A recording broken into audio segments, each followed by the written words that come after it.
మార్కాపురం జిల్లా పొదల్లో పొగాకు రైతులు రోడ్డెక్కారు. లక్షలు ఖర్చు పెట్టి అప్పులు చేసి పొగాకు పండిస్తే సరైన ధర రావడం లేదని ఆగ్రహం వ్యక్తం చేస్తూ ధర్నాకు దిగారు. దీంతో 2 కిలోమీటర్ల మేర ట్రాఫిక్ నిలిచిపోయింది. పొగాకు బోర్డుకు అమ్మకానికి చెక్కలు తెస్తే కొనడం లేదని రైతులు ఆగ్రహం వ్యక్తం చేస్తూ ఎందుకు కొనరని రైతులు అధికారులను నిలదీశారు. క్వింటా 30,000 కొంటే రైతుకు పెట్టిన పెట్టుబడులు వస్తాయని, కానీ వ్యాపారులు క్వింటా 20,000 కొంటున్నారని ఆగ్రహం వ్యక్తం చేస్తున్నారు.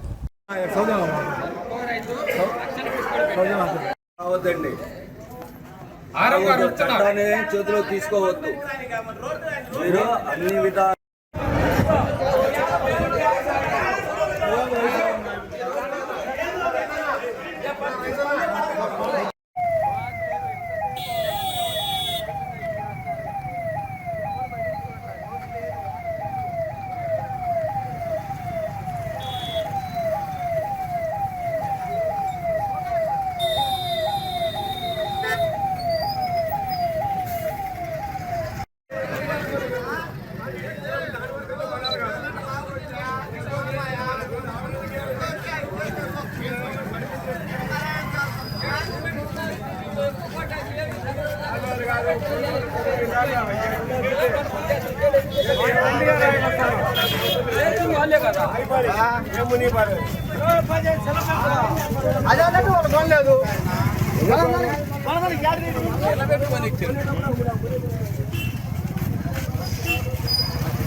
అది కాదు మమ్మల్ని రోడ్డు మీదకి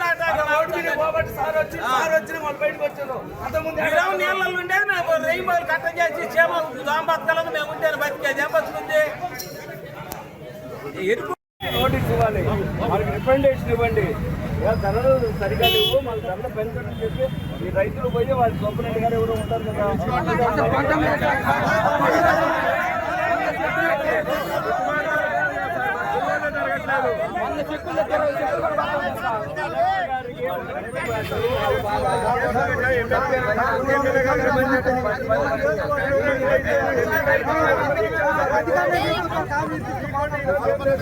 అధికారులు వచ్చి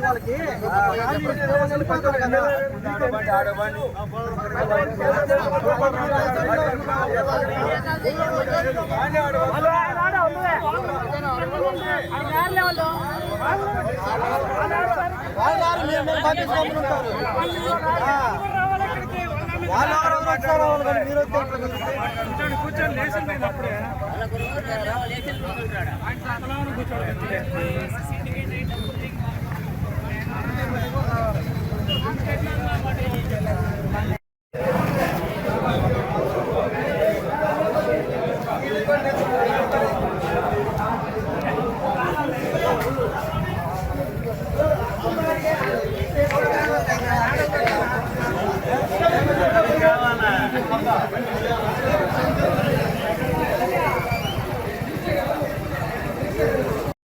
రైతులకు 4 వేలు ఇస్తే 1 వేలు కూడా పడతావులే.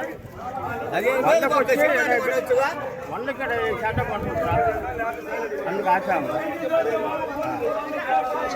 వందకి 2 వేలు కూడా ఉండే, అందుకని ఆఫ్ చేస్తాం.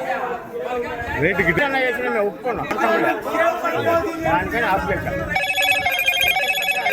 వచ్చి 4 వేలు ఇచ్చింది కోట. 4 వేలు ఇస్తే 10 వేలకు 1 వేలు కొంటున్నాను. సూపరింటెండెంట్ గారిని అడిగితే 20 వేలు కొని ఇస్తామనుకున్నాను. వైపు నుంచి బేలు తగ్గిస్తా ఉంటుంది. ఈ బేలు ఎట్ట పోవాలి? ఈ బేలు ట్రాన్స్పోర్ట్ ఖర్చు అంది. 1 బేలు ఇంటికి పోవాలంటే ఇక 5 కేజీలు 10 కేజీలు ఆరిపోద్ది. 10 కేజీలు అంతా 200 కాడికేసుకుంటే 2,000 రూపాయలు. 1 బేలు ఇంటికి పోవాలని ట్రాన్స్పోర్ట్ ఖర్చు ఎంత? రాను 150, పోను 300 రూపాయలు అది పడుతుంది. మరి అది ఎట్లా? అది ఆయన గారిని అడిగితే ఆయన ఏమంటాడు, నేను 120 కొట్టరని తెమ్మన్నాను. వచ్చి 4,000 ఇచ్చిన కోట 4,000 ఇస్తే 10,000 ఒక్క బేలు కొంటుండ్రు. సూపరింటెండెంట్ గారిని అడిగితే 20,000 కొని ఇస్తామనుకున్నాను, రేపు నుంచి బేలు తగ్గిస్తా ఉంటుంది. ఈ బేలు ఎట్ట పోవాలి? ఈ బేలు ట్రాన్స్పోర్ట్ ఖర్చు అండి. ఒక బేలు ఇంటికి పోవాలంటే ఇక 5 కేజీలు 10 కేజీలు ఆరిపోద్ది. 10 కేజీలు అంతా 200 కాడికి వేసుకుంటే 2,000 రూపాయలు. ఒక బేలు ఇంటికి పోవాలంటే ట్రాన్స్పోర్ట్ ఖర్చు ఎంత? రాను 150 పోను 300 రూపాయలు అది పడుతుంది. మరి అది ఎట్లా? అది ఆయన గారిని అడిగితే ఆయన ఏమంటాడు, నేను 120 కొట్టరని తెమ్మన్నాను.